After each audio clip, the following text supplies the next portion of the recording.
Hey everybody, this is Petey Boo, distracting my cat with a plastic, it's like there's zip ties tied to each other. He likes playing with them for some reason. Don't worry, he cannot choke himself with it because he is slightly more intelligent than a sea turtle, so... Oh, I'm being horrible today. I'm glitching Pokemon Blue, by the way, if you hadn't realized that from the past 5 videos.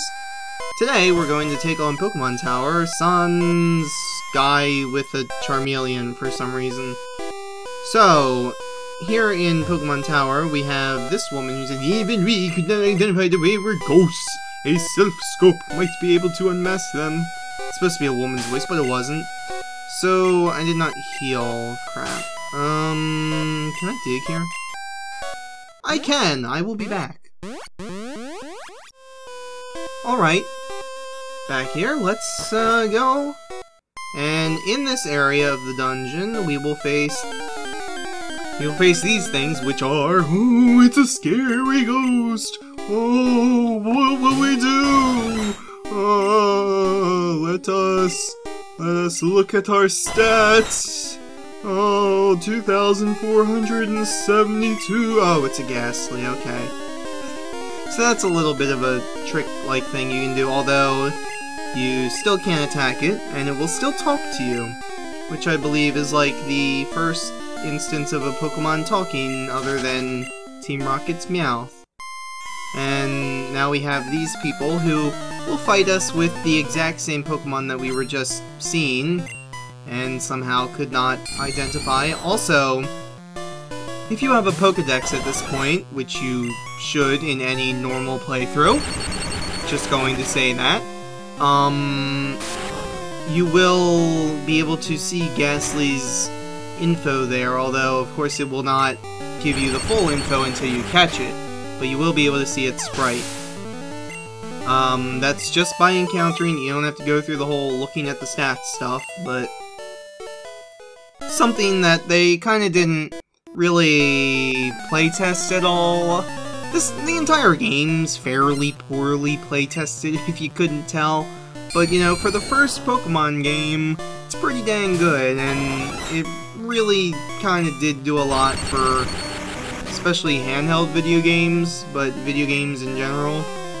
But, yeah, looking back, it's not exactly the best video game ever, although, you know, when you were playing it, you're like, oh man, Pokemon, that's how my parents and everyone else's parents in the entire world pronounced it. Like, seriously, how did they pronounce an O as an A? I don't understand that, and I don't think anyone ever will. But really, so all these ghosts we will have to run away from, because they are pretty much completely impossible to fight. Even though, of course, we will always be able to see the, medium or channeler, what are they called? Channeler, okay. Channeler, maybe they're called medium in other games, I don't know. But, even though we'll always be able to see that they are Ghastly, even though we're able to see them by using a little trick, we're never able to actually, oh great, never able to actually ID them. So Confuse Ray is probably it's a very annoying move. I was going to say second most annoying, but then I realized there were things like Wrap. The first most annoying is obviously Double Team. Like, Double Team is the most annoying move in the game. By far, and continues to be the most annoying move in the game in the 5th generation, and probably into the 6th generation, unless they add another one like that. So I continue to hurt myself, and he has killed me.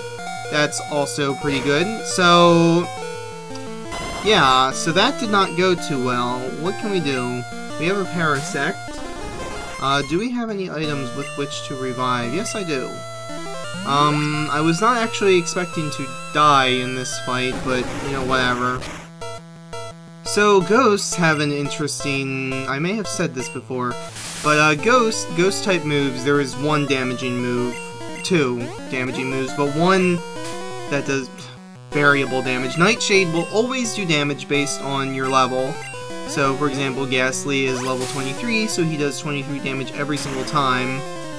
And Lick is the other one that will sometimes paralyze you, but otherwise is a fairly weak ghost-type move. And the Generation 1 games were terribly, terribly imbalanced. Like,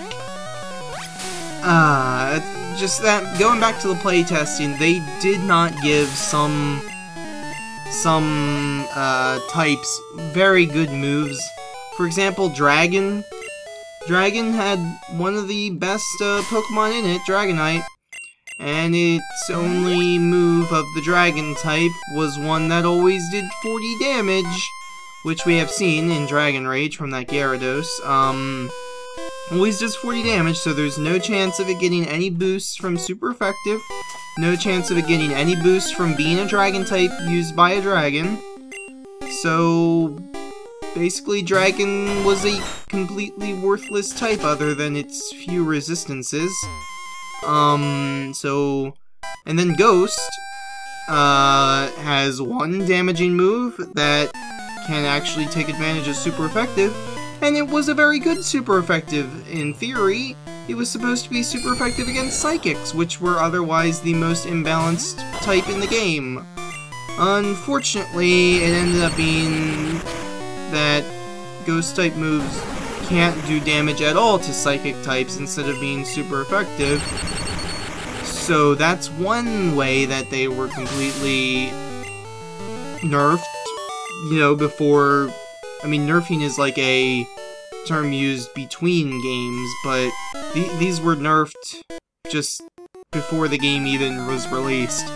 But also, all three ghost types in the game are also poison types, which are weak to Psychic.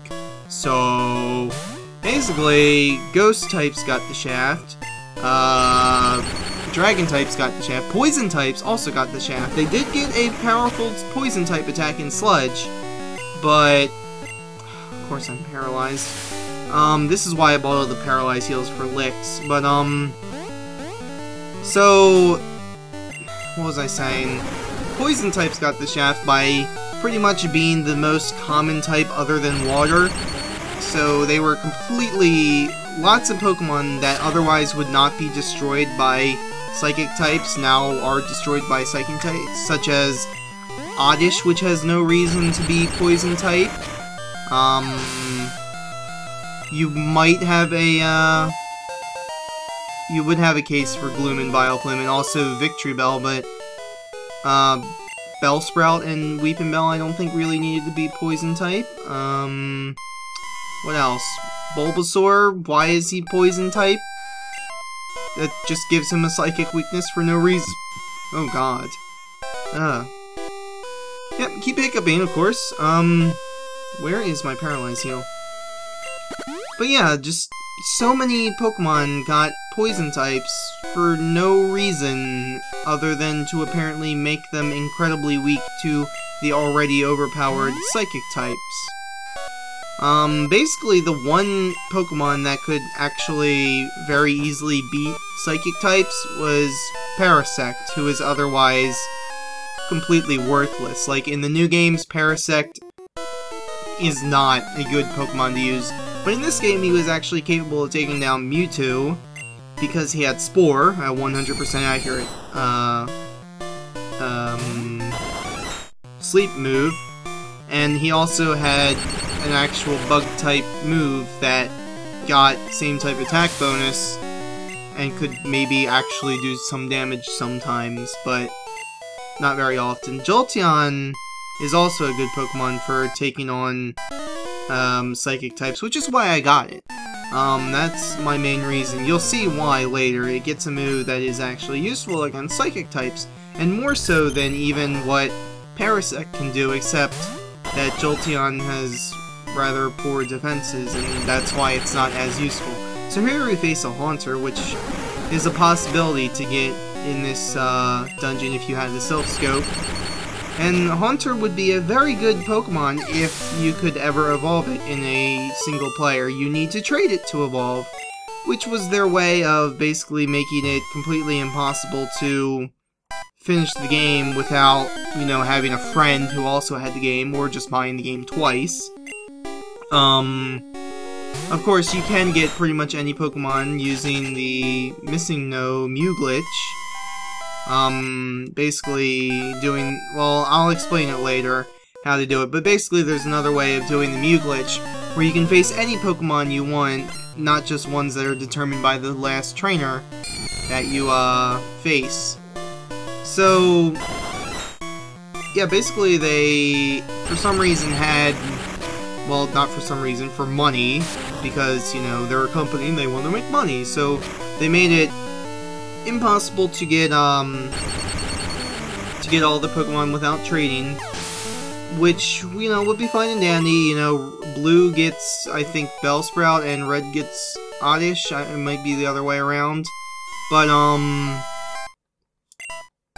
then there were the Pokemon Graveler, Kadabra, Haunter, and Machoke, who had to be traded to evolve, which was not really that good, because it basically purposefully gimped them in the main game, unless you could trade with somebody. So Gengar is a very fast, very high special attack, or in this version, just special, which means it was very good with special attack and very good with special defense. So it was a good special tank, somewhat, even though it didn't have very good HP, and it was also a very fast special sweeper, even though the best special move I think it could learn was like Psychic or Dream Eater, because ghost types were physical moves. But anyway, but you couldn't get Gengar in, without being able to trade, and you couldn't get Machamp, which would be a very good physical attacker, without, was I confused or paralyzed? I forget. You can't get Machamp without using it, and, also Alakazam, which is probably the second best Pokemon in the game after Mewtwo. Maybe Mew, I don't know.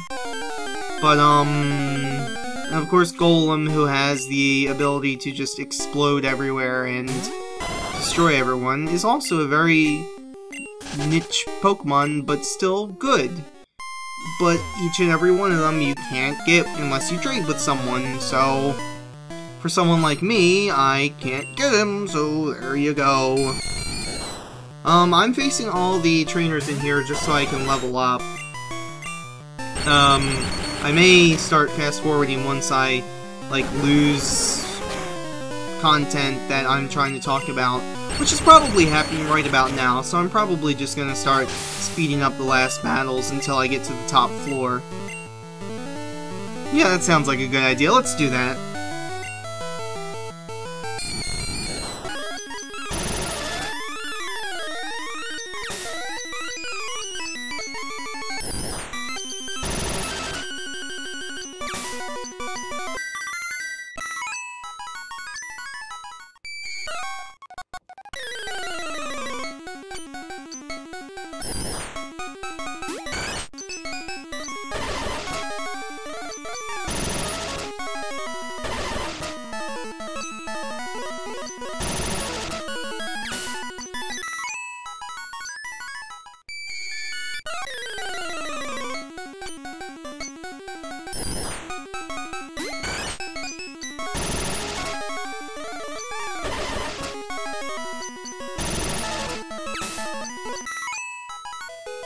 And with that, we have defeated the final channeler, I believe.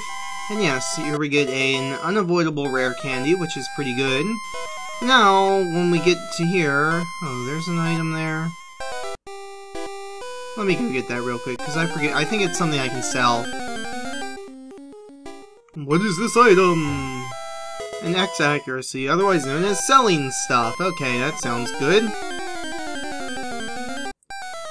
And back here, if we go here, be gone, intruders! And we get into another fight with another ghost. Normally, you would need to have the Silph Scope to do this, and it's on level 30, it's pretty high. But we go, oh no, let's try to attack it. Oh no, get out, get out. But what you can do, because for some reason they did not think of doing this, we can use the Pokédoll to escape.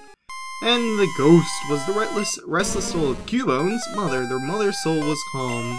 It departed to the afterlife. It's supposed to be a Marowak, and you're supposed to fight it, and you still can't capture it even when you know what it is. It will block any ball, including a Master Ball. But you can just escape with a Pokédoll, and that's all. So we go up here. Who are these guys? We've never seen these guys before. So let's go. What do you want? Why are you here? Why are you here? Who are you? I don't know. Like, these people, I have no idea who they are. Rocket Dan wants to fight, it seems. Rocket Dan set up Zubat. That's pretty cool. So Zubat are the aforementioned really annoying Pokemon that luckily I can just take out in probably one hit. Yes, because it is super effective! Hooray! So Rocket Dan is going to just continuously send Zubats for me to murder. Because that's what they do. And, with that, I think he's gonna... Ooh, a Golbat! That's actually kind of surprising. I hate that sprite.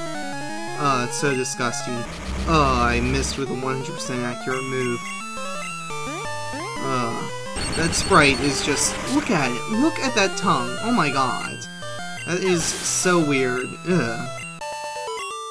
Somebody needs to put that on the bonsai bill in Super Mario World and have Raocow play it, because that would be hilarious. You're not gonna forget what? Me just coming up here and kicking your butt? Okay. This old guy came and complained about us harming useless Pokemon. We're taking it over something. And it's another Rocket Dan. That's pretty cool. He's gonna send out a Koffing. The interesting thing about Koffing is that it's sort of upside down from every other sprite that has ever existed for it. The skull and crossbone marking is supposed to be under its face, and for some reason it's over its face here. Now, I guess theoretically it could have two skull and crossbone markings, but that has never been seen in any of the back sprites or in the anime, which may or may not be canonical. I don't actually know. Drowsy seems to have the exact same eyes as Golbat, just slightly further apart, and the eyes are in slightly different, the pupils, I mean, are in slightly different positions. Also, it's based off a tapir, which is, like, the strangest Pokemon, I think, the strangest animal that a Pokemon in the first gen is based off of, that I can think of. Just like a tapir, random tapir, okay. And then it evolves into a pedophile, so that's something good to know, kids. Tapirs evolve into pedophiles. That's where all pedophiles come from. Little elephant nose thingamabobs. Oh great. Yay, my Thundershock was disabled. And luckily it has that big old disabled thing there, just to shove it in my face, you know, hey, your move was disabled and you're gonna know about it. I am sounding like, I don't know, someone who's having a little bit too much fun saying that things are disabled. Which is why I like Katawa Shoujo. Oh, bad taste, I know. But it had to be said. Because I said it had to be said. So here we're gonna face another Rocket Dan, and an old man's gonna appear out of literally nowhere. Why do they have whips? I mean, yeah, I guess they're kinda like Pokemon slave drivers in a way. But don't Pokemon generally listen to you once you capture them? So all they have to do is capture a Pokemon, and all of a sudden it listens to them, regardless of the fact that they're technically evil. I had no idea what he was sending out, because I was not looking at the screen at that point. But, it's just kind of weird. Why do they have whips? They just carry whips with them everywhere, for no real reason. Ooh, Eradicate, that is something, even though it's, you know, 11 levels lower than me. It's something that will give me a good bit of experience, and I even get a critical hit, which just makes it completely worthless to even fight me. You know what, I'm going to give you a little bit of a break. If you can survive this, you can get your free hit off on me, Zubat.